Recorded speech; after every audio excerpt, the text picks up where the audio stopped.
Assalamu alaikum warahmatullahi wabarakatuh. Sasa hivi adhana ya kwanza ya swala alfajiri imepigwa, na kama kawaida, alhamdulillah, nimeamka kujitayarisha kwa ajili ya swala.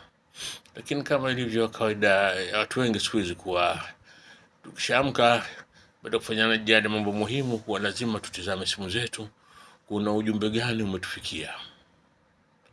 Natizama na sebu yangu mmoja, yeye kwa Marekani, kila siku analetea habari njema, lakini habari za leo ni habari kubwa zaidi kuliko habari zote ambazo napata kuletea. Natizama, naona picha na maelezo kuwa eti wananchi wameingia barabarani wanapinga kuwepo kwa bezi za Marekani katika nchi yao, na wanapinga, wanasema kuwa sasa hili jambo limefutwa ada, imekuwa vita, imekuwa kubwa kwa jambo ambalo wao hawaoni faida yake. Na mara baada ya kutazama vile, kwa kweli kwangu mimi habari hizi ni nzuri, ni kuwa na bila shaka wengi tunajiuliza hili, kwa sababu wananchi wa nchi hizi za Gulf State za Arabu wamekuwa kimya sana kwa kila jambo ambalo linatokea katika vita hii ya Marekani na Israeli dhidi ya Iran, na bila shaka wanajiuliza, tuna maslahi gani sisi? Tuna maslahi gani leo ikiwa nchi yetu inapigwa? Na hii imetokea baada ya Irani kuwa inarejesha kisasi kwa kupiga bezi zote za Marekani zilizokuwa katika nchi hizi. Kwa kweli ni habari kubwa na habari ambayo wengi itafurahisha, kwani ikiwa wananchi sasa wa nchi hizi watasimama na kusema hapana, inatosha, Waingereza wanasema enough is enough, basi bila shaka hivi vita vitakuwa karibu sana kumalizika. Kwa hiyo mimi sikuweza kustahimili kusema ningojie mpaka jua litoke ndio nifanye kipindi hiki.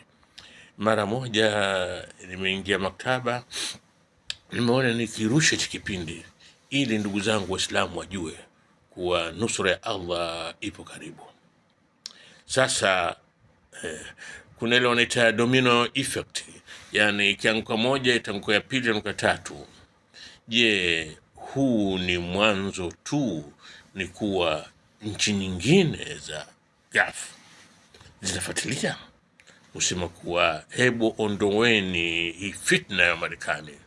Manake sasa inakuwa Waislamu wanachunganishwa na Waislamu wenzao, Waislamu wanachunganishwa na Waislamu wenzao, kwa sababu kuweka kambi ya Marekani katika nchi za Kiarabu, nchi za Kiislamu, ni sawasawa na kuwakaribisha Waisraeli katika nchi za Kiislamu, na hakuna siyejua fitna za watu hao. Hakika Allah amesema kiama kitatokea siku ya Ijumaa, kuwa leo Ijumaa ndiyo kwa mara ya kwanza wananchi wa nchi hizi wanaanza kujitizama na kusema lile ambalo kwa muda mrefu limekuwa likiumiza nafsi zao. Hili ni jambo ambalo kwa hakika la kustajabisha. Sasa basi, mimi sikumwamini sahibu wangu, mara nimeingia pale nimekwenda Al Jazeera, na ndio faida ya vyombo hivi, ni kuwa huna shida. Sasa wanasema dunia itakuwa kwenye kiganja. Ndio haya tunaona leo. Nimekwenda Al Jazeera nipate habari za uhakika, nimeshangaa. Al Jazeera haina taarifa yoyote ya maandamano haya ambayo yametokea Kuwait. Ndio kusema hawajui, au ndio yale tunayoambiwa kuwa hivi vyombo, wala tusidhani kama hivi vyombo vinatushughulikia sisi, vimewekwa kwa sababu ya maslahi yetu. Hivi vyombo vimewekwa kueneza propaganda za Mazayuni, na itakuwa aibu, lakini muda ndio unakwenda. Mimi hapa sitoki, nataka kutazama mpaka nione mwisho wake itakuwa kitu gani.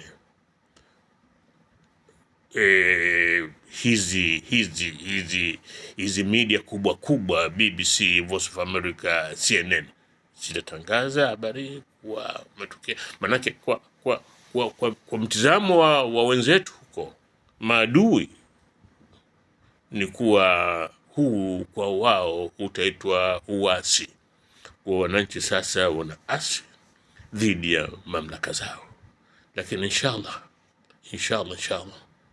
labda huu Mwenyezi Mungu amejalia kuwa utakuwa ndio mwanzo wa kuondoa fitna hii katika hizi nchi za ndugu zetu. Assalamu alaikum warahmatullahi wabarakatuh.